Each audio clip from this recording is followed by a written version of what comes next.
Selamat pagi semuanya. Perkenalkan, nama saya Sri Kristina Stinjak. Dan yang saya hormati, Ibu Dinata Lumban Gaul, SPD MSI, dan juga teman-teman saya sekalian. Izinkan saya dalam mempresentasikan bab 4 tentang aliran utama psikologi. A. Psikoanalisa. Menurut Sigmund Freud, tahun 1856 sampai 1939. Freud berasal dari Jerman, berketurunan Yahudi. Dilahirkan tanggal 6 Mei 1856 di Freiburg, dan pada masa bangkitnya Hitler, dia harus melarikan diri ke Inggris dan meninggal di London pada tanggal 23 September 1939. Teori psikoanalisa ini dapat berfungsi sebagai 3 macam teori, yaitu sebagai teori kepribadian, kedua sebagai teknik analisa kepribadian, ketiga sebagai teori terapi. Terdapat 9 mekanisme pertahanan yang dikemukakan Freud adalah: yang pertama, represi, kedua, pembentukan reaksi, ketiga, proyeksi, keempat, penempatan yang keliru, kelima, rasionalisasi, keenam, supresi, ketujuh, sublimasi, 8, kompensasi, 9, regresi. Dalam teori psikoanalisa, sebagai teori kepribadian, Freud mengatakan bahwa pada setiap orang terdapat seksualitas kanak-kanak, yaitu dorongan seksual yang sudah terdapat sejak baik. Dorongan ini akan berkembang terus menjadi dorongan seksual pada orang dewasa melalui beberapa tingkat perkembangan, yaitu fase oral, fase anal, fase faliks, fase laten, dan fase genital.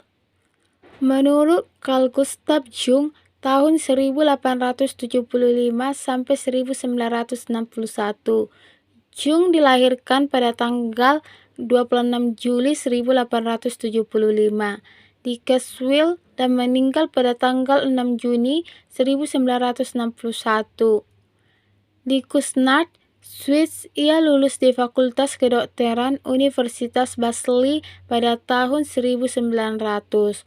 Berdasarkan fungsinya, manusia dapat dibagi menjadi 4 kepribadian. Yang pertama, kepribadian yang rasional. Kedua, kepribadian yang instinktif. Ketiga, kepribadian emosional. Dan yang keempat, kepribadian yang sensitif. Berdasarkan reaksi terhadap lingkungan, kepribadian dibagi 3 tipe. Yang pertama, tipe kepribadian yang ekstrovert. Kedua, tipe kepribadian yang introvert.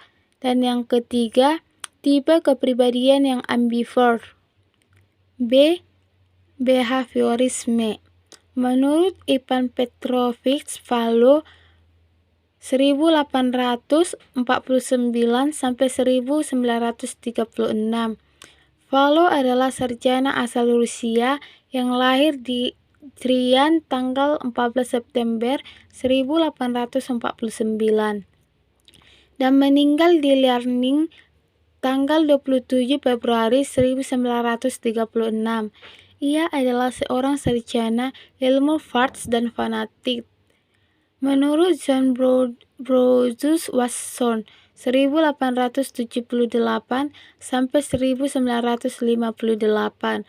Watson dilahirkan di Granville pada tanggal 9 Januari 1878 dan meninggal di New York tanggal 25 September 1958.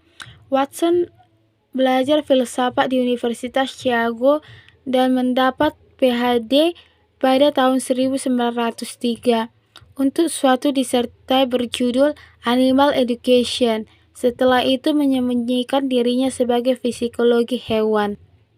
Menurut Busus Friedrich Skinner, 1904 sampai 1990, C.F. Skinner kurang sependapat dengan seorang tokoh sebelumnya, yaitu Edward Changgot Thomson 1886 sampai 1959 yang memberikan perumusan tingkah laku sebagai B sama dengan F S A, di mana B adalah behavior, F berarti fungsi, S berarti situasi, dan A berarti extension, yaitu hal-hal yang melalui situasi.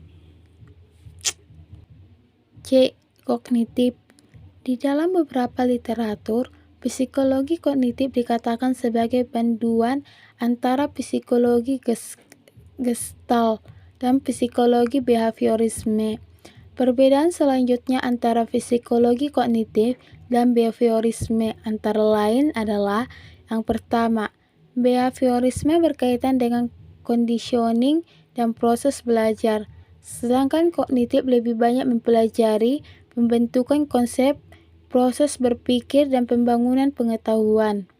Kedua, behaviorisme mempelajari perilaku yang nyata, sedangkan psikologi kognitif membicarakan konsep-konsep mentalistik, yaitu proses kejiwaan yang tidak selalu nampak nyata dari luar. Ketiga, behaviorisme lebih mementingkan tingkah laku molekular daripada tingkah laku molar. 4. Behaviorisme mementingkan faktor kebutuhan dan pemuasan kebutuhan, sedangkan psikologi kognitif berpendapat bahwa tanpa adanya kebutuhan-kebutuhan tertentu, proses belajar dapat terjadi. F. Heider atau teori POX. Heider mengemukakan teori yang berpangkal pada perasaan-perasaan yang ada pada seseorang terhadap seseorang lainnya yang menyangkut pada orang pertama dan orang kedua. Menurut Leon Vesger, elemen-elemen kognisi saling berhubungan satu sama lain, dan jenis hubungan itu adalah 3 macam. Yang pertama, hubungan yang tidak relevan. Kedua, hubungan disonan.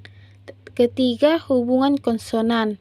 Untuk mengurangi disonansi, ada 3 cara yang bisa ditempuh. Yang pertama, mengubah elemen tingkah laku. Kedua, mengubah elemen kognisi dari lingkungan. Ketiga, mengubah elemen kognisi baru.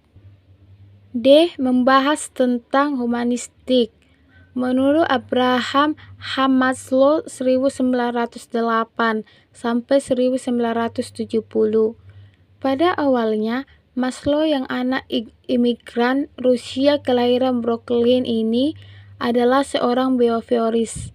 Melalui penelitian-penelitiannya sebagai mahasiswa PhD di Universitas Wisconsin dengan menggunakan teori-teori Watson, Maslow menemukan berbagai persamaan antara kera dan manusia. E. Psikologi Islam. Yang pertama, paradigma psikologi Islam. Integrasi Islam dan psikologi, yang kemudian disebut psikologi Islam, tidak semudah yang dibayangkan, sebab secara tidak disadari, interaksi itu memadukan 2 karakteristik bidang keilmuan yang berbeda. Paradigma pendekatan idealistik dapat dipahami sebagai berikut. Yang pertama, aksioma didasarkan atas suatu kerangka pedoman mutlak dari Tuhan dan Rasul. Kedua, empiris metaempiris. Ketiga, rasional intuitif. Keempat, eksplisit mengungkapkan kemampuan spiritual. Kelima, memandang objektivitas sebagai masalah umum dan bukan masalah khusus. 6. Memandang pengetahuan bersifat inklusif dan bukan eksklusif. Ketujuh, tidak bertentangan dengan pandangan holistik.